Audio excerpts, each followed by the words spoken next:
பதில் சொல்லு. நாம விரும்புற பாட்டை கேட்கறதுக்கு வாழ்க்கை ஒண்ணும் அலெக்சா இல்ல. இந்த பாட்டு பாடு, இந்த பாட்டு பாடுன்னு சொல்றப்ப வாழ்க்கை என்பது எஃப்எம் மாதிரி என்ன பாட்டு அங்க வருதோ அதைத்தான் நீ கேட்கணும்னு சொல்லி சொல்லி கிடைச்ச வாழ்க்கையை நீ ரசிக்க கத்துக்கோ.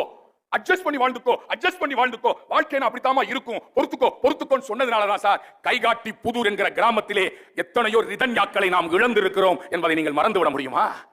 ராஜேஸ்வரிங்கிற ஒரு பொண்ணு கிராமத்துல படிக்கிறா, பழங்குடியினர். கல்வராயன் மலையில இருந்த ராஜேஸ்வரி பெருந்துறை என்கிற நகரத்துக்கு போய் படித்ததால் தான் ஜேஇஇ அட்வான்ஸ் எக்ஸாமிலே இந்தியாவிலேயே டாப்பரா வந்தா நம்முடைய முதலமைச்சர் அவர்கள் ட்விட்டர்ல பாராட்டி உயர்கல்வி செலவை அரசாங்கமே ஏற்கும் என்று சொல்லுகிறார் என்றால் நகரம் தான் அவளுக்கு வாய்ப்பை தருகிறது. வாய்ப்பு வாசல்களை திறந்து வைப்பது நகரம் தான். கிராமத்தில் என்னங்க, அம்மாவின் சேமிப்பே அப்பாவுக்கு தெரியாமல் தான் கிராமத்தில் இருக்கிறது. கடுகிடப்பாயிலும் அஞ்சரப்பட்டியிலும் சேர்த்து வச்ச காசை பையன் வாங்க மாட்டான்றதுக்காக எங்க அம்மா சொல்லுவா, டே டே நீ வேலை பார்க்கறதுக்கு தெரியுமா அவனே, அம்மா கொடுத்த ராசிடா வெறும் 200 ரூபாய் தான்டா இருக்கு, வாங்கிட்டு போடான்னு அம்மா கொடுத்து விடுவா.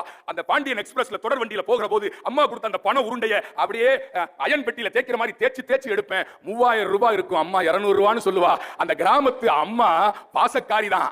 ஆனா அந்த பாசக்காரி தூர் என்கிற கவிதையிலே நான் முத்துக்குமார் சொல்லுவான், எங்கள் வீட்டில் தூர்வாரும் உற்சவம் நடக்கும். கிணறு தூர்வாருவாங்க, மண்ணல்லுவாங்க. வருடத்துக்கு ஒரு முறை எங்கள் வீட்டில் தூர்வாரும் உற்சவம் நடக்கும். அப்பா முங்க முங்க அதிசயங்கள் மேலே வரும். வேலைக்காரி திருடியதாய் சந்தேகப்பட்ட வெள்ளி டம்ளர் ராட்டினம் எத்தனையோ எடுப்போம்.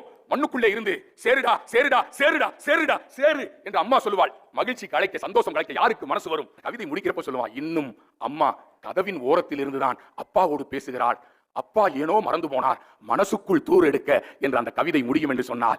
ஆணிடம் கணவனிடம் நேராக பேசுவதற்கு கூட வாய்ப்பு தராத கிராமங்கள் இருக்கிற போது நீயும் நானும் சரிநிகர் சமானமாக வாழ்வோம் என்று சமத்துவத்தை, சமூக நீதியை, பெண்ணும் ஆணும் ஒன்றுதான் என்று சொல்லுகிற ஒரு சமநீதி சமத்துவத்தை கொண்டு வந்தது நகரம் தான். அதுதான் நிறைவான மகிழ்ச்சி. கிராமம் என்பது